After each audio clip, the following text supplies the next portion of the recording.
ফুচকা খাওয়ার ভিডিও। তো এই যে আমি নিয়ে চলে এসেছি, এখানে ফুচকা আছে আর এখানে দিয়েছে এই যে আলু মাখা, যেটা আমার ফেভারিট একদম। আর এখানে আছে তেঁতুল জল, এটার সাথে অনেক কিছু মশলা মাখাইছে ওরা। আর ফুচকা হচ্ছে আমাদের ফেভারিট একদম ইমোশন এটা আমাদের। তো এটা আমি নিয়ে এলাম আমাদের এখানে বিক্রমপুরের থেকে।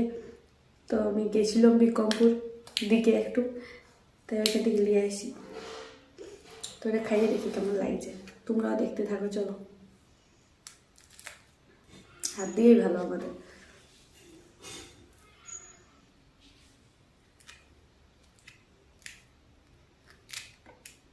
এটার সাথে একটু